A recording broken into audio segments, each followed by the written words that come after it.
जय गुरुदेव।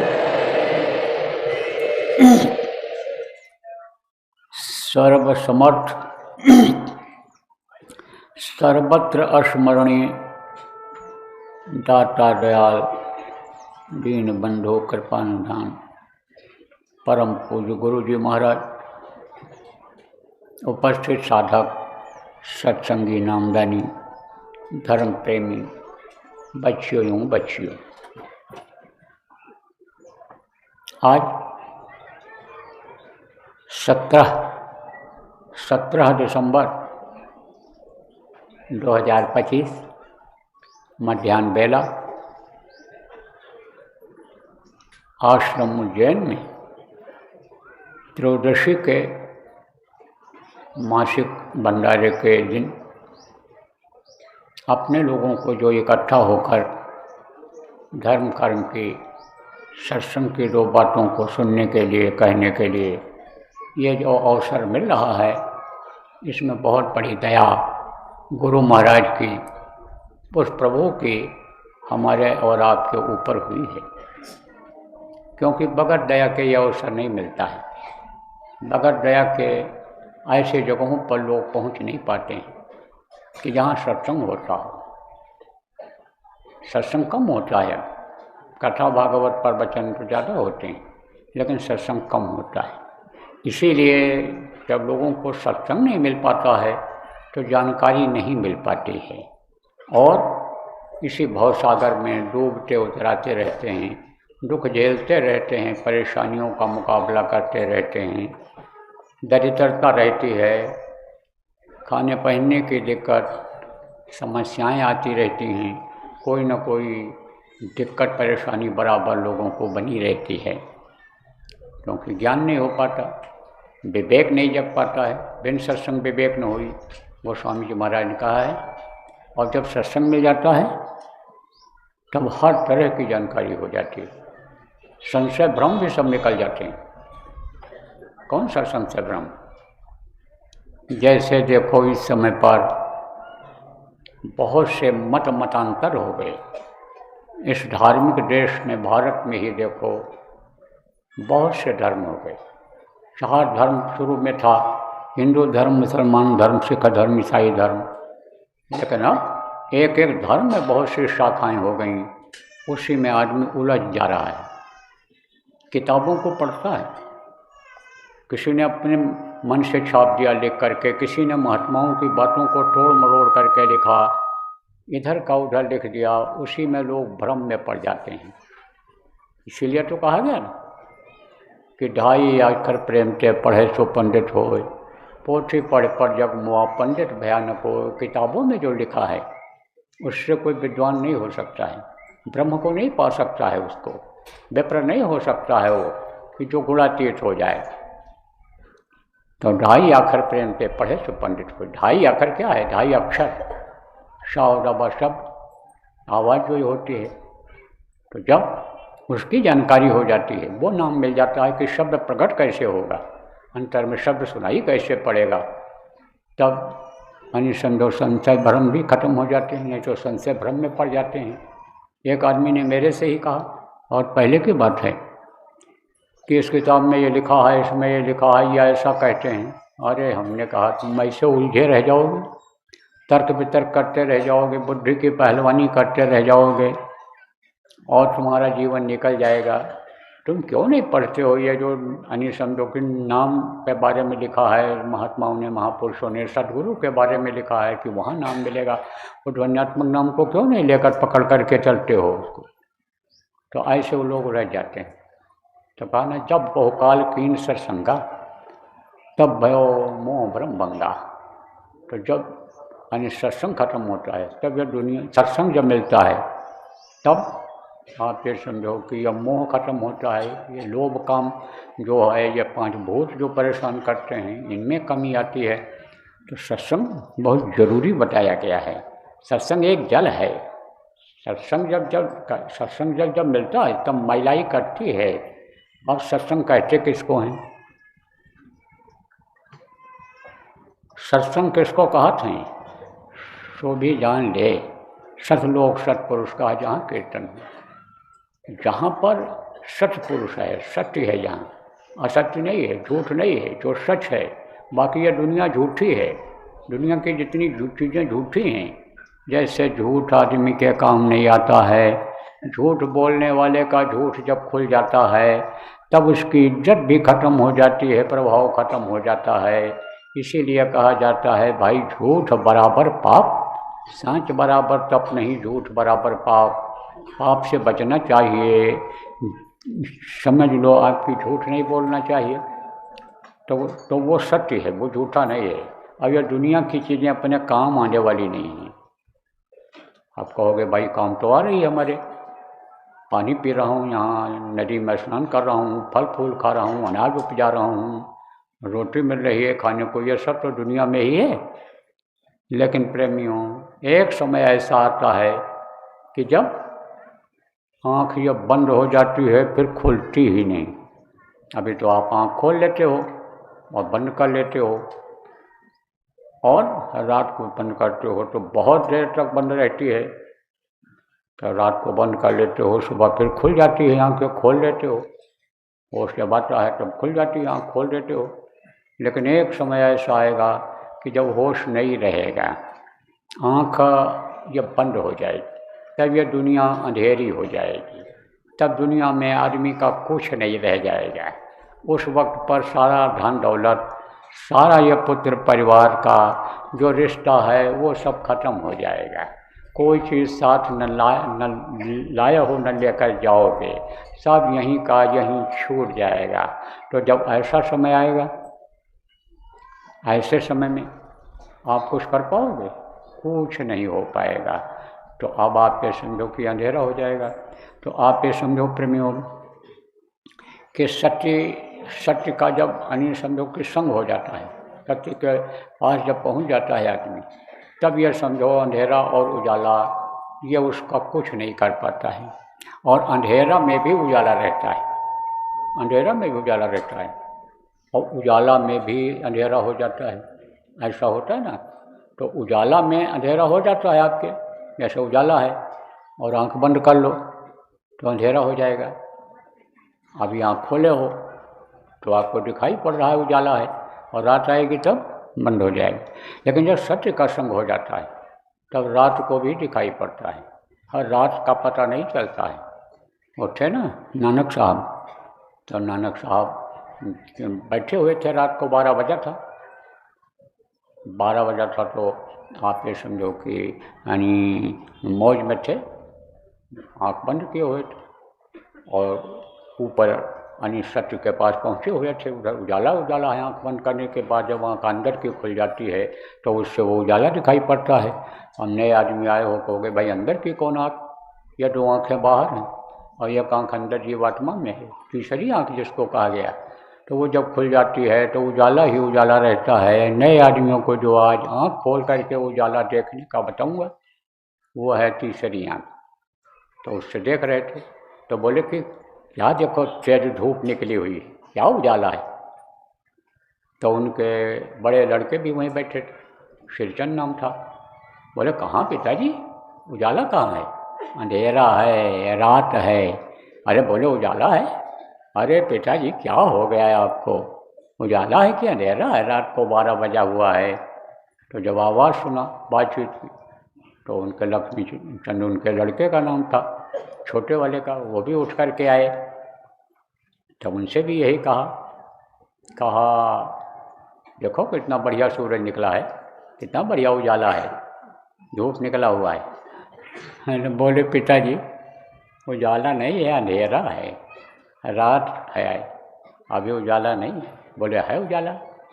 तब तक वहीं पर उनको उनके जो धर्मजों के गाटी नशीन जो है वो भी थे, वहीं शिष्य थे उनके, वो आए तो साधना करते थे। कहते हैं ना कि चिराग के तले अंधेरा होता है।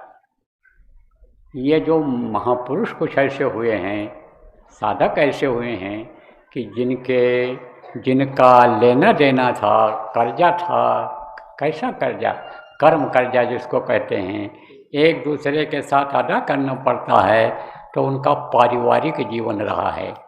उनकी बीवी रही है, बच्चे रहे हैं, तो वो बीवी बच्चे उनके थे। किसके? यानी नानक जी के थे, बीवी और बच्चे उनके थे। तो आप ये समझो प्रेमियों कि यानी नानक जी ने नानक के जो शिष्य थे, यानी समझो कि यानी उन्होंने उनसे पूछा कि ये बताओ, तो साधना करते थे, समझते थे कि भाई ये इंसान में ही भगवान है, इस वक्त पर इंसान में ही, इनके अंदर ही वो प्रभु की अंश जीवात्मा है, पूरी ताकत लिए हुए है इस समय पर। तो उनके कहने में वो भजन करते थे, ध्यान लगाते थे। तो कहा कि उजाला है? तो बोले हाँ बिल्कुल उजाला है। तब विश्वास दिलाने के लिए उन्होंने उनसे कहा कि ले जाइए, धोती धो के सूखवा के ले आए, जल्दी से सूख जाएगा धूप में। और गए और धोती धो करके और एक 15-20 मिनट में सुखवा करके और ले करके चले आए आधा घंटा के अंदर। तो अब आप ये समझो कि अंदर में जब उजाला प्रकट हो जाता है तब यह कर्म जल जाते हैं। ये जो जान अनजान में कर्म बनते हैं वो सब जल जाते हैं। लेकिन ये कब होता है, कहाँ होता है कि मुद मंगलमय संत समाजो और जो जग जंगम तीरथ राजो। अब आपको इसका अर्थ समझा दूँ। गोस्वामी जी महाराज की ये है चौपाई कि मुद मंगलमय संत समाजो। जब संत मिलते हैं, संतों का समाज मिलता है, तब यह पाप धुलते हैं। लोग कहते हैं कि जो है गंगा में पाप धुलता है, यमुना में पाप धुलता है, कृष्णा कावेरी नदियों में पाप धुलता है। तो पाप धोने के लिए लोग जाते हैं, लेकिन 68 तीर्थ हैं। किनके? हिंदुओं के प्रमुख तीर्थ स्थान है 68 जिसको कहते हो इंग्लिश में। तो अब आप ये समझो कि उनमें सबसे श्रेष्ठ, सबसे उत्तम कौन सा तीर्थ स्थान माना गया है? प्रयाग। क्यों? क्योंकि और जगहों पर एक नदी कहीं बहती है, कहीं 2 नदी बहती है, और वहाँ 3 नदी की धारा आती है, गंगा, यमुना और सरस्वती। सरस्वती तो गुप्त हैं, वो दिखाई नहीं पड़ती, उनकी धारा दिखाई नहीं पड़ती है, लेकिन है बहुत पतली धारा, दोनों के बीच में वो बहती है। और होती ना तो पुराणों में ये चीज़ क्यों आती? तो पौराणिक कथा के अनुसार कहते हैं भाई इन तीनों में स्नान करने से क्या होता है कि पाप सब धुल जाते हैं। उस वक्त पर पाप नहीं रह जाता है, इसमें स्नान करो। तो बहुत से लोग जाते हैं, स्नान करते हैं त्रिवेणी, लेकिन पाप धुलता नहीं है। ये जो मन चंचल हो गया, काम की वासना जगा देता है, और शरीर से लोग वहाँ पाप कर डालते हैं, यानी समझो बुराइयाँ कर डालते हैं, औरत के साथ, औरत आदमी के साथ, यानी समझो गलत काम कर डालते हैं। वहाँ पर जो चोरी चकारी कर लिया गए या और मतलब यही बहुत से पाप होते हैं, वो पाप कर डालते हैं लोग।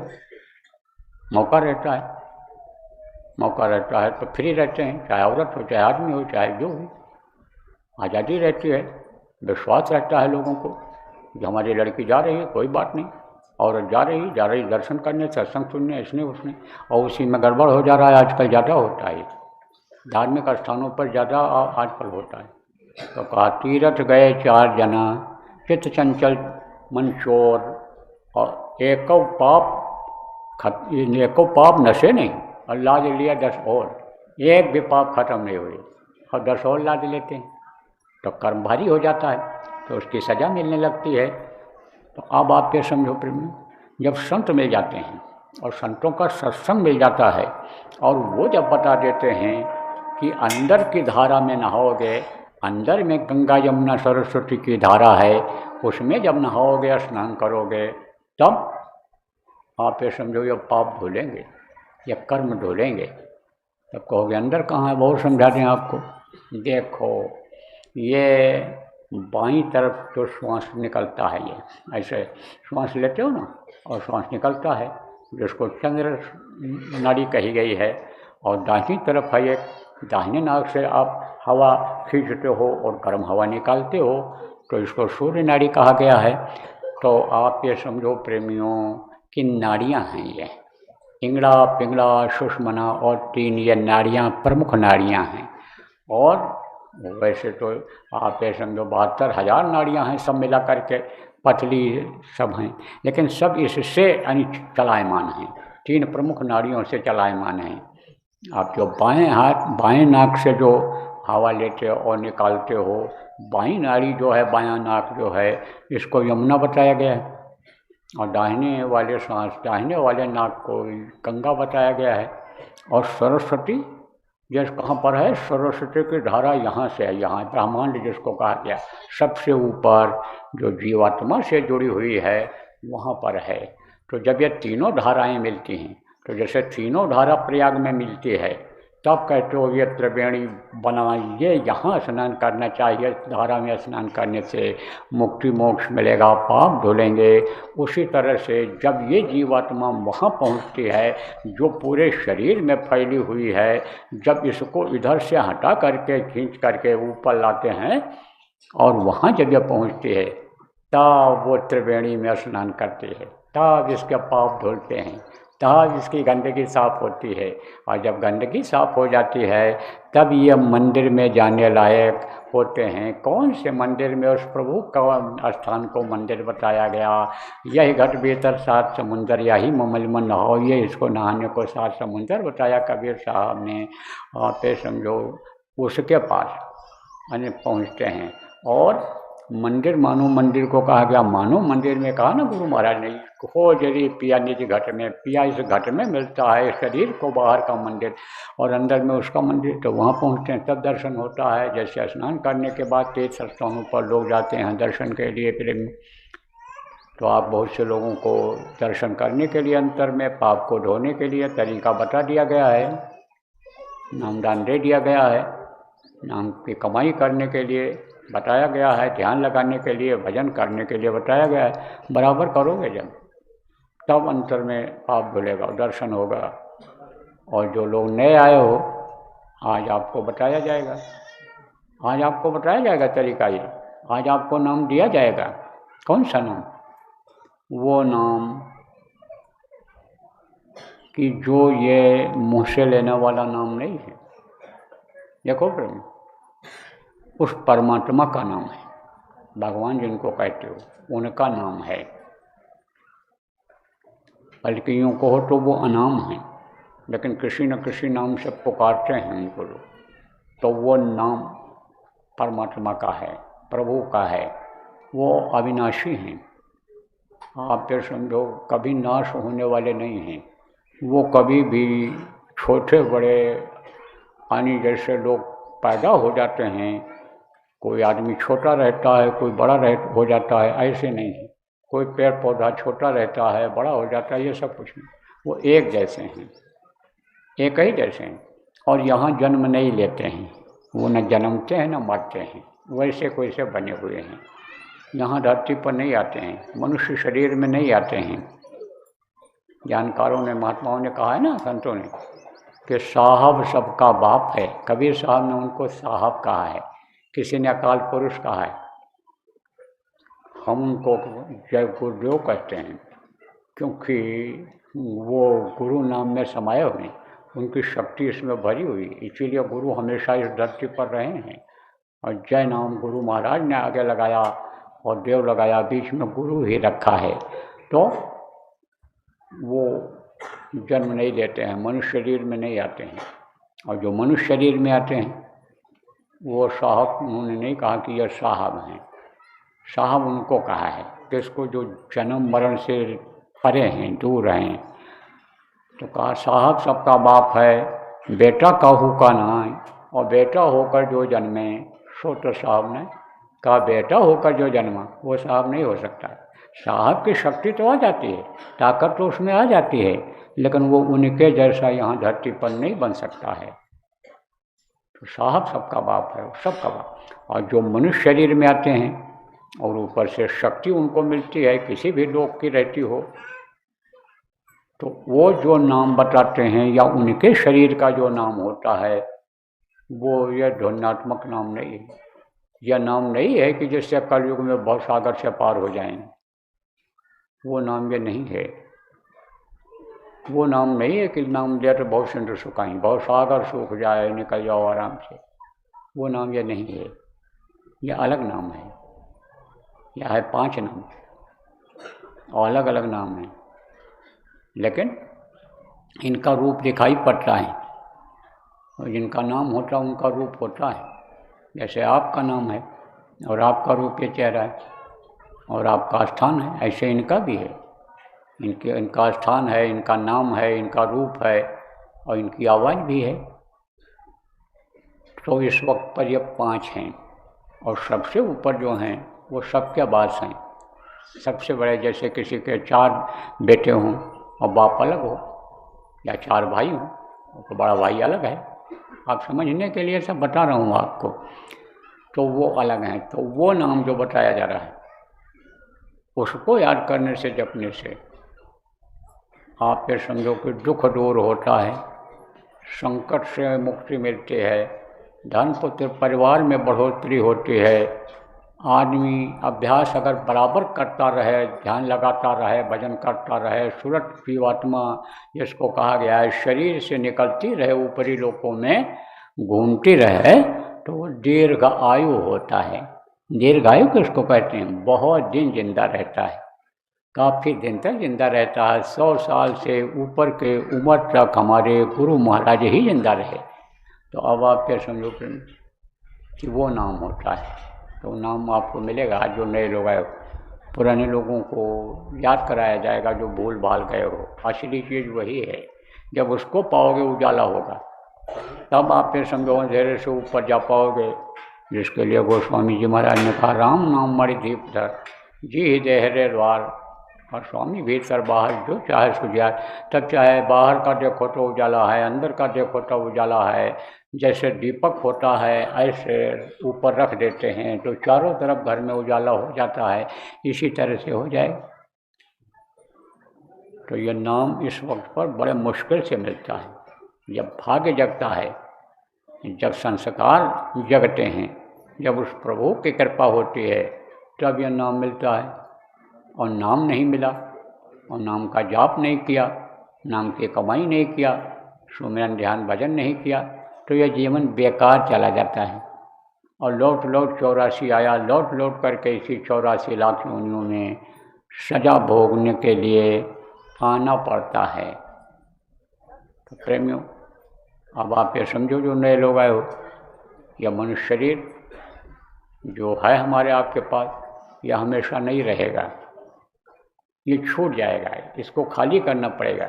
और इसको जो चलाने वाली शक्ति है जीवात्मा जिसको कहा गया, इससे निकल जाएगी। और जब निकलेगी तो धड़ाम से गिर जाएगा। फिर न बोल सकते, न कुछ कह सकते हो, न किसी को बता सकते हो, न आँख से देख सकते हो, न कान से सुन सकते हो, न हाथ पैर का इस्तेमाल कर सकते हो, दिल दिमाग बुद्धि का इस्तेमाल कर सकते हो। कुछ नहीं हो सकता। फिर तो इसी शरीर में सड़न पैदा हो जाती है, सड़ने लगता है। गिद्ध और कौवों का हमला, जानवरों का हमला होने लग जाता है। इसकी रखवाली करते हैं लोग कि जब तक संस्कार न हो जाए तब तक कोई जानवर न काट ले, खा ले, इसको खा ले जाए, कुत्ता बिल्ली मांसाहारी जो होते हैं इसको खा ले। जल्दी जलाने के लिए कहते हैं, घर में ज़्यादा देर रखने नहीं देते हैं। कहते ले जाओ जलाओ, नहीं तो मिट्टी खराब हो जाएगी। ले जाते हैं लोग, इसको जला करके राख कर देते हैं। आप ये समझो कि हम मांस भी नहीं रह जाता। हड्डी बटोर के ले जाते हैं लोग, गंगा जमुना नदियों में डालते हैं। नहीं ले गए तो कुछ दिन के बाद हड्डी भी घुल करके इसी धरती में मिल जाती है, ज़मीन में मिल जाती है। ज़्यादा दिन से राख पड़ा रहता है, वो भी ज़मीन जैसा ही हो जाता है। फिर तो मरने के बाद कोई कुछ कर सकता है? कुछ नहीं कर सकता। जब तक जिंदा है तब तक कुछ भी कर ले, चाहे कमाई कर लो, चाहे आप जो भी काम करो, जिंदा रहोगे तभी कर सकते हो, मरने के बाद कुछ नहीं।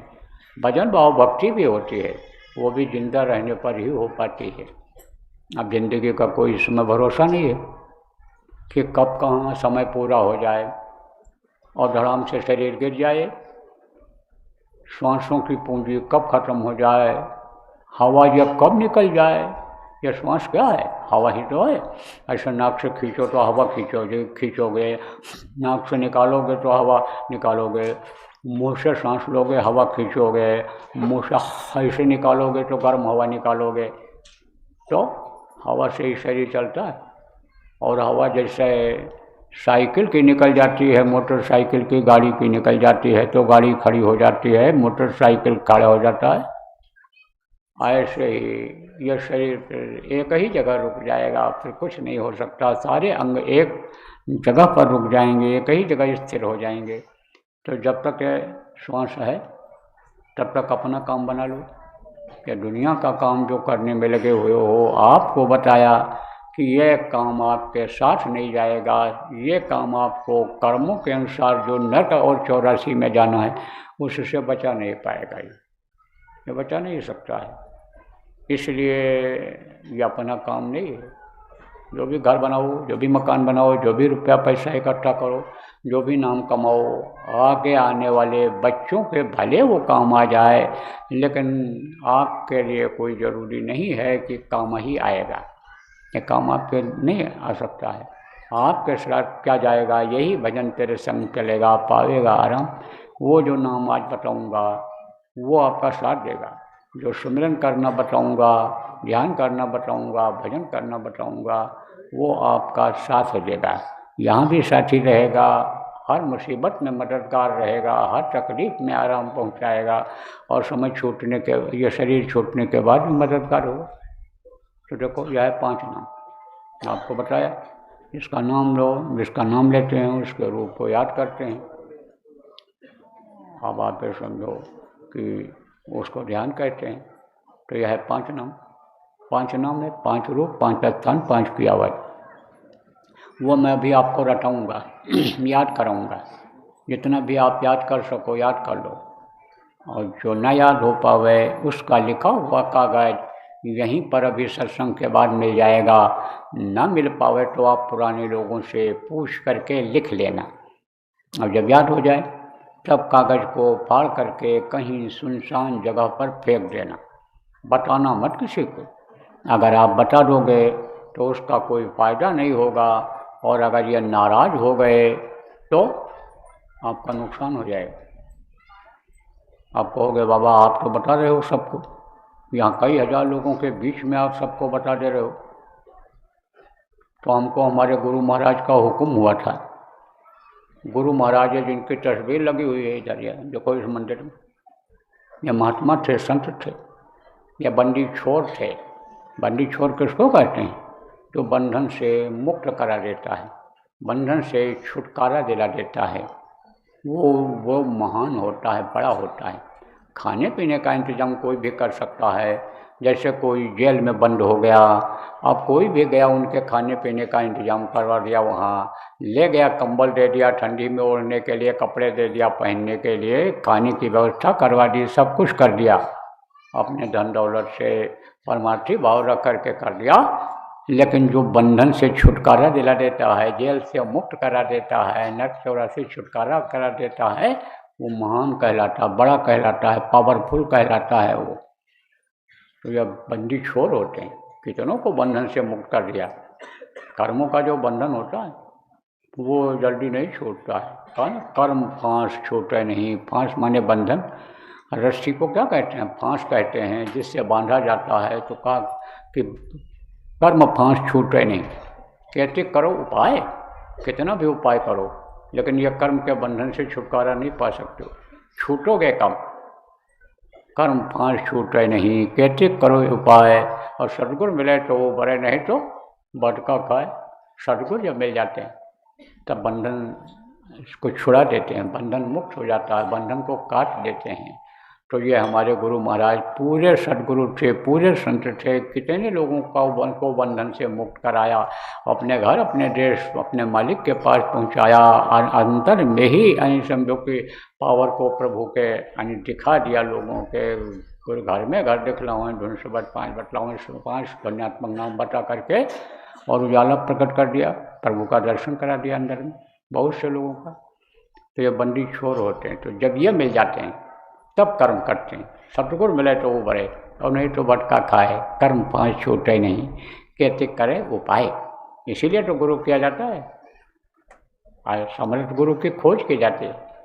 गुरु करे जानकर, पानी पिए छान कर, सोच समझ करके, ठोक बजा करके गुरु बनाया जाता है। ऐसे नहीं कि कान भुकवा लिया, कंठी बनवा लिया, हाथ में छाप लगवा लिया, बस उन्हीं को गुरु मान करके उन्होंने जो रामायण नमः शिवाय नमः बता दिया उसी को रटते रहे, उसी को याद करते रहे, उसी में समय निकल जाता है। दिन रात आते हैं, चूहे की तरह से उम्र को काट करके ख़त्म कर देते हैं।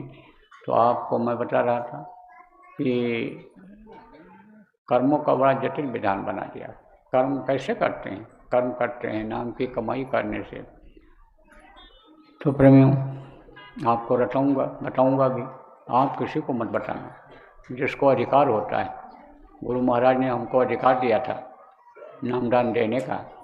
जब तक धरती पर महात्मा रहते हैं, संत रहते हैं, और जिनको आदेश होता है नामदान देने का, वो नामदान देते हैं। और जाने से पहले, दुनिया से जाने से पहले, संसार छोड़ने से पहले, मृत्यु से पहले किसी न किसी को कह करके जाते हैं कि अब ये नामदान देंगे, यह नाम बताएंगे। तो मुझे आदेश है गुरु का, तो आदेश के अनुसार फिर करता हूँ, नामदान देता हूँ। तो आपको किसी को नहीं बताना इन नामों को, और लिखकर भी नए लोगों को नहीं देना है, और रिकॉर्ड करके भी लोगों को नहीं सुनाना है। अगर आप रिकॉर्ड सुना दोगे, लिख कर दे दोगे, इन नामों को लोगों को बताओगे तो अनियन नाराज हो जाएंगे, और नाराज हो जाएंगे तो ये सजा दे दें। नाराज़गी में तो लोग थप्पड़ मार देते हैं, गाली गलौज कर लेते हैं। यही बात आप समझ लो। तो नाम मत बताना, और बता दोगे आप तो फिर उसका कोई फ़ायदा नहीं होने वाला, और आपका नुकसान हो जाएगा, इसलिए मत बताना। अब आँख से देखने को कहते हैं ध्यान, और कान से सुनने को कहते हैं भजन। तो इन दोनों चीज़ों को भी आपको समझाऊंगा ठीक से, लेकिन यूँ समझो कि जब आप ध्यान लगाओगे, मन को रोकोगे, गुरु की दया से आप बैठोगे और गुरु वो मदद करेंगे, तो ध्यान लगाओगे तो आपको कुछ दिखाई पड़ेगा, सुनाई पड़ेगा भजन करने पर। और अगर आपने उसको बता दिया किसी को तो बंद हो जाएगा, फिर न तो दिखाई पड़ेगा न सुनाई पड़ेगा। यह बात को ठीक से समझ लो, फिर दिखाई सुनाई नहीं पड़ सकता है। अगर आपने बता दिया अंदर की देखी हुई चीज़ को, जो अंदर में आपको दिखाई पड़े। इसलिए बच्चों और बच्चियों, किसी को भी आप बताना मत। जो भी अंदर में दिखाई सुनाई पड़े उसको किसी को नहीं बताना है। अब आप ये समझो, तीन चीज़ और समझो। सुमिरन माला जपने को कहते हैं, और ध्यान आँख से देखने को कहते हैं, और भजन कान से सुनने को कहते हैं। 3 आँख, 3 कान और 3 नाक। नए लोग कहोगे भाई ये कैसे? आँख तो 2 ही है जिससे हम देखते हैं। ये तो बाहर की चीज़ों को देखने वाली आँख है। एक आँख अंदर में है जो जीवात्मा कही जाती है, यहाँ बैठी हुई है सबसे ऊपर शिखर पर, ऊंचाई पर है। एक आँख उसमें है जीवात्मा में, तो 2 आँखें बाहर, और एक आँख अंदर 3 आँख, और 3 कान, 2 कान ये बाहर, इससे बाहर की आवाज़ सुनाई पड़ती है। और यह कान अंदर जीवात्मा में, 3 कान और 3 नाक, एक तो राख के दाहिनी तरफ और एक बाईं तरफ। यह नाक, इसी से सांस लेते हैं तब ये शरीर चलता है। नाक और मुंह बंद कर लेने पर आदमी का दम घुट जाता है, मर जाता, ख़त्म हो जाता है। तो ये 2 नाक बाहर हैं। ये एक बार में एक नाक से गर्म हवा निकलती है, और दूसरे नाक के सुराख से ठंडी हवा जाती है। कभी बाएं नाक से गर्म हवा निकलेगी, कभी दाहिने नाक से गर्म हवा निकलेगी। तो गर्म हवा ये निकलती है और ठंडी हवा अंदर जाती है शरीर को चलाने के लिए। ताज़ी हवा ये जाती है अंदर में। ये अपने अपने समय से बदलते रहते हैं, वो इनको बदलने की ज़रूरत नहीं पड़ती, अपने आप ये बदल जाते हैं। आदमी नहाए धोए, खाए पिए सोए, कोई भी काम करे तो उस वक्त पर भी अपना काम नाक बंद नहीं करता है। तो 3 आँख, 3 कान, 3 नाक, समरण, ध्यान, भजन, 3 चीज़ें, और 5 नाम, 5 रूप, 5 तान, 5 की आवाज़। ये मैंने आपको बताया। अब आपको दूंगा नामदान। और नए लोग को नामदान ले लो और पुराने लोग दोहरा लो, पुराने लोग समझ लो। तो बोलोगे तो सब एक साथ आप, चाहे नए हो चाहे पुराने हो। जो जो नाम बोलूँगा बोलना सबको है, तो मैं भी बोलूँगा, रटाऊँगा, याद कराऊँगा। जितना आपको याद हो जाए याद कर लेना, और जो न याद हो पावे उसका कागज़ मिल जाएगा। यहाँ कागज़ ना मिल पावे तो पुराने लोगों से पूछ करके लिख लेना और याद कर लेना, और याद करके फिर सुमिरन करना, ध्यान लगाना, भजन करना। कैसे करोगे भी आपको बताऊँगा, समझाऊँगा। नामदान लेने के लिए, ले लेने के बाद भी कोई घर नहीं छोड़ना रहता है, बाल बच्चों को नहीं छोड़ना रहता है, ज़मीन जायदाद को नहीं छोड़ना है। जो भी काम आप करते हो मेहनत ईमानदारी से करो, उसी में आपको बरकत मिल जाएगी। लेकिन प्रेमियों, ऐसा कोई धंधा काम मत करना कि जिसमें जीव हत्या होती हो। ऐसे बहुत से लोग मुर्गी पाल लेते हैं, बहुत से लोग मछली पाल लेते हैं, बहुत से लोग बकरियां बहुत पाल लेते हैं, उसमें जीव की हत्या होती है, हत्या होती। तो उसका कोई बिजनेस मत करना, उसका बिजनेस मत करना, व्यापार मत करना। और कोई करते हो तो धंधा बदल दो। बदल दिया बहुत से लोगों ने। अंडा की ट्रे जब मालूम पड़ा बड़ी गंदी चीज़ है तो फेंक दिया इसे, कहा ये हम अपने बेचेंगे। ट्रे का ट्रे फेंक दिया अंडे और संकल्प बना लिया। दूसरा काम करने लगे, साग सब्जी का अच्छी आमदनी हो रही। कई लोगों को बताया गया, नहीं कोई धंधा नहीं, ज़्यादा पैसा रहा तो ये स्क्रैप जो होता है कबाड़ा, उसी काम को करने लग गए। थोड़ा थोड़ा खरीदने लग गए, बेचने लग गए, बड़े आदमी हो गए वही, मोटर कार हो गई, घर हो गया बढ़िया। तो अब आप ये समझ लो प्रेमियों कि ये जो है कोई जान का खतरा जिसमें हो, जान जाती हो, वो बिजनेस व्यापार आप मत करना। होटल बंद कर दिया लोगों ने, मांसाहारी शाकाहारी शुरू किया, कह रहे बहुत अच्छा चल रहा है। पहले मांसाहारी होटल में इतनी बिक्री नहीं होती थी जितनी शाकाहारी में होती है, अब ग्राहक ज़्यादा आते हैं। तो मेहनत और ईमानदारी की करोगे तो बरकत हो जाएगी। और मांस आपको छोड़ना पड़ेगा। ये मांस मनुष्य का भोजन नहीं है, ये जानवरों के लिए कुदरत ने, प्रकृति ने बनाया है। मछली छोड़ना पड़ेगा आपको। छोड़ने वाली चीज़ों में बता रहा हूँ, मछली छोड़ना पड़ेगा आपको। उसमें भी अन्य समझो जीव होता है। तालाब की सफाई के लिए बनाई गई। कोई भी गंदी चीज़ तालाब में डाल दो, मछली आती है खा जाती है। मछली मत खाना। बहुत गंदा मछली खाता है जो समझ लो बहुत गंदगी खाता है, अंदर ले जाता है, हर तरह की गंदगी अंदर उसके जाती है। तो मछली मत खाना और अंडा मत खाना। आप ये समझो मासिक धर्म होती हैं ये बच्चियाँ, माताएं में मासिक धर्म होती हैं। तो मासिक धर्म के समय में खराब खून निकलता है, और जब वही खून रुक जाता है खराब खून तो बच्चा बन जाता है। तो जैसे औरतों का मासिक धर्म का खून इकट्ठा हो गया तो बच्चा बन गया, ऐसे मुर्गियों का खराब खून जब इकट्ठा होता है तो बच्चा बन जाता है। और मुर्गी खाती क्या है, गंदी चीज़ों को, और उससे खराब खून बना, उससे उसका लेटरिन पेशाब बनता है। तो अब आप ये समझो कि ये जब खराब खून और लेटरिन पेशाब का खराब हिस्सा जब इकट्ठा होता है तब मुर्गियों के पेट में अंडा बनता है। तो अंडा मत खाना, गंदी चीज़ है, बीमारियां भी फैलती हैं इससे। आजकल बीमारियां मांसाहार की वजह से, अंडा खाने की वजह से ज़्यादा हो रही हैं। तो ये गंदी चीज़ों को आप मत खाना। बाकी आप आज़ाद हो, है तो अच्छा खाओ, अच्छा पहनो, अच्छे घर में रहो, अच्छे समाज में रहो। हमारी तरफ से आपको छूट है, कुछ छोड़ना नहीं, बस यही गंदी चीज़ों को आप छोड़ देना। और कहीं भी करना, कहीं भी बैठ कर के कर देना। कोई यह नहीं है कि मंदिर में ही जाओ और वहीं पर पूजा पाठ करोगे तो कबूल करेंगे, वो स्वीकार करेंगे, या ज़मीन को लिपो, नैवेद्य जो तिल मेवा इकट्ठा करो, अगरबत्ती लाओ, तब ये देवता खुश होंगे। ऐसा कुछ नहीं, ऐसा कुछ नहीं है, प्रतिबंध नहीं है इसमें कि ये चीज़ होना चाहिए। तो वो सब कुछ नहीं है, वो होना मतलब ये है कि प्रतिबंध नहीं है। आपके पास अच्छा खाओ, है आपके पास अच्छा पहनो, अच्छे घर में रहो, आपको पूरी छूट है, छूट है आपको पूरी। लेकिन बुराइयों से दूर रहना, मारपीट करके, हड़प करके आप किसी का मत लाना। बरकत देंगे, गुरु महाराज देंगे, प्रभु देंगे आपको बरकत। उन पर आप विश्वास कर लो, उन पर विश्वास कर लो जो पैदा होने के पहले हमारे आपके सबके माता के स्तन में दूध भर दिया था, पहले ही भर दिया था। वही सब कुछ करते हैं, वही दिखाते हैं, वही अपनी समझो खिलाते हैं, वही पहनाते हैं, वही सब कुछ करते हैं, वही सब देते हैं। निमित्त कोई बन जाए, माध्यम कोई बन जाए कि जिसके द्वारा मिल जाए, लेकिन देने वाले वही। कहा ना, जिगर करे न चाकरी, पंछी करे न काम, और दास मलूका कहे गए, सबके दाता राम। देने वाले वो, तो वो देंगे आप।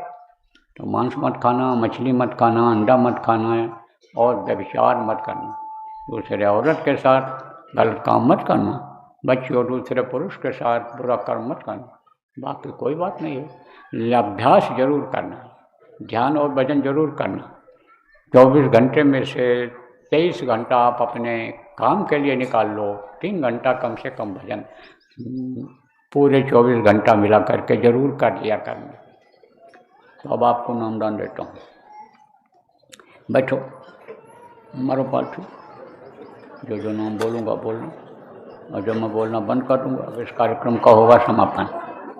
एक प्रार्थना मैं बोलूँगा और आप सब लोग दोहराइएगा, इसके बाद ये कार्यक्रम संपन्न हो जाएगा। आज गुरु महाराज का मासिक भंडारा है। ये भंडारे चल रहे हैं, 4 हैं।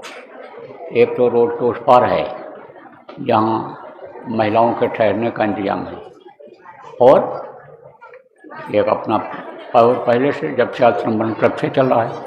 एक उधर अस्पताल के बगल में है, वो भी बराबर चलता रहता है, प्रांतीय भंडारा कहलाता है। एक साधकों का भंडारा ये अलग है, यहाँ पुरुष लोग जहाँ ठहरेंगे वहीं चल रहा है। जहाँ भी प्रसाद मिल जाए आप ले लेना, भोजन तो रोज़ करते हो, प्रसाद ले लेना आप, और फिर उसके बाद में चले जाना।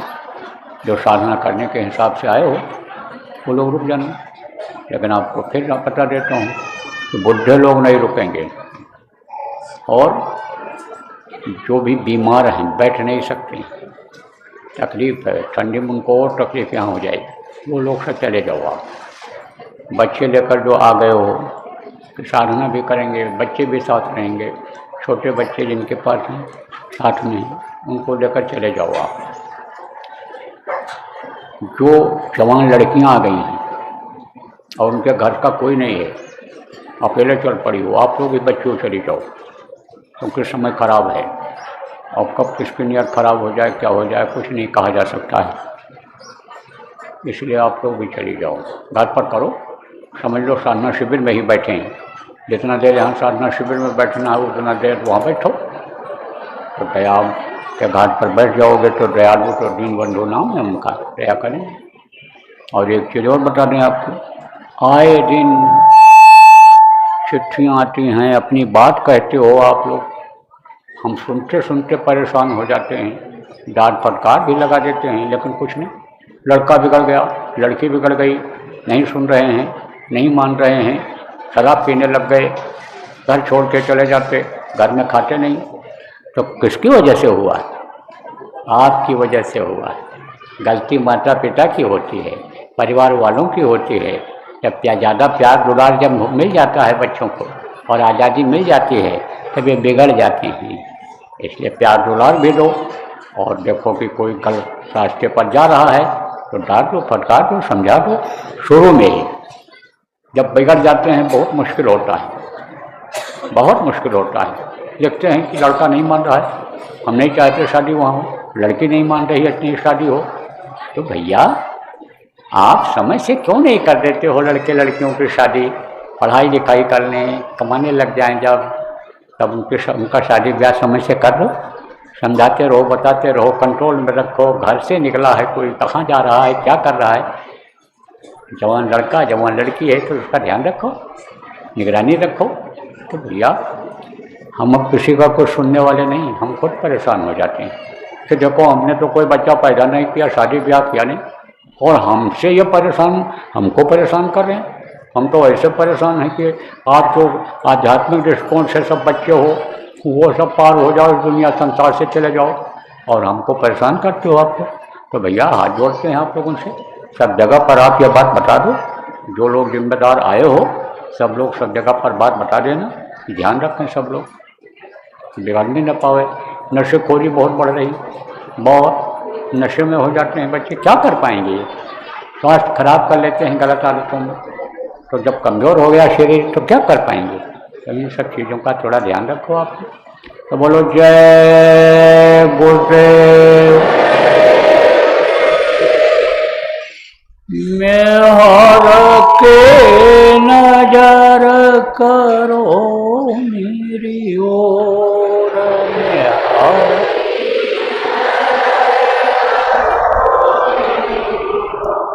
दया के नजर करो मेरी ओर।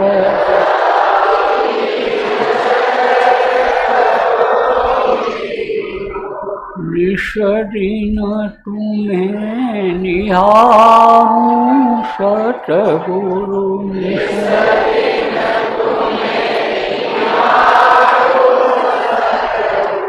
जैसे चंद्र चकोर,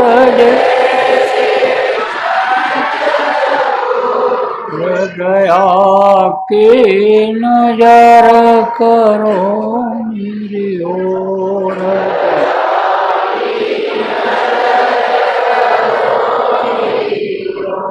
जानूं कौन भूलो तन से,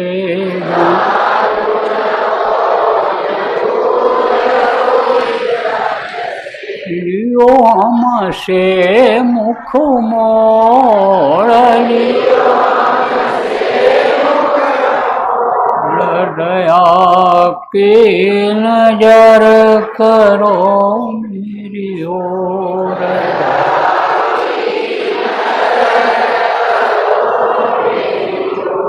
बालक जानी चूक बिसरावो,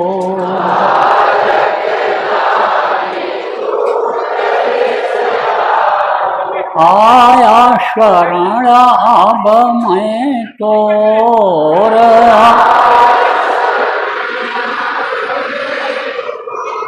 दया के नजर करो मेरी ओर।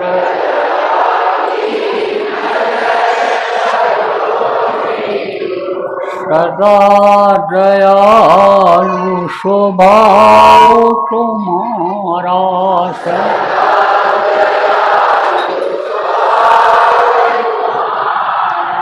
मेरी बेरिया कस भयं कठोर में,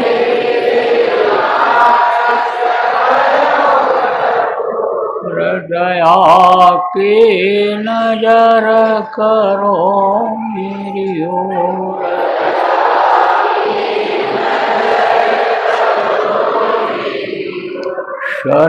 शरणागत की लाज न राखो,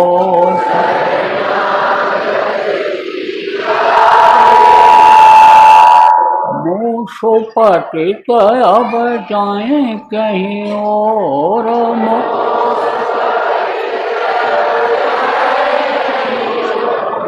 दया के नजर करो मेरी ओर।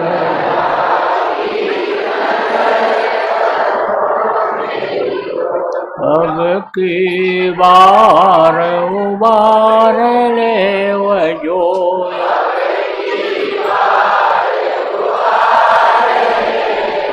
फिर न डरब पग यही मगोर, फिर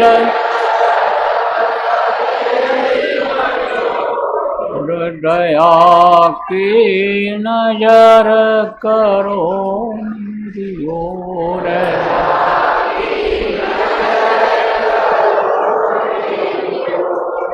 कृपा की नजर करो मेरी ओर, कृपा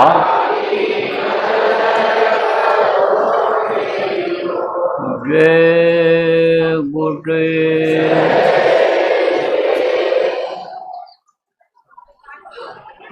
जय गुरुदेव, जय गुरुदेव, जय गुरुदेव, जय जय गुरुदेव।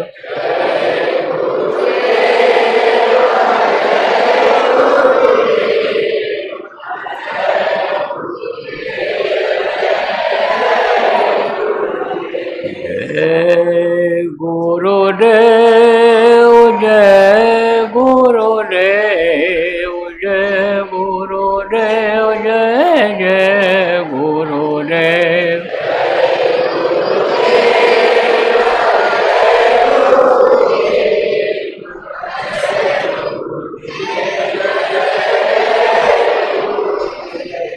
जय गुरुदेव। देखो जय गुरुदेव नाम बराबर याद रखना, जो नए लोग आए हो समझ लो, आप बराबर जय गुरुदेव नाम बोलते रहो। सुबह उठो तब, कहीं आओ जाओ तब, रात को सोने से पहले, और ध्वनि बोल दिया करो। घर में बीमारी तकलीफ टेंशन रहता है, सबको इकट्ठा किया और जय गुरुदेव नाम की ध्वनि बोले। 1 घंटा आधा घंटा ही सही आदत डालो सुबह शाम, उससे भी तकलीफ में आराम मिलेगा। तो बोलो जय गुरुदेव।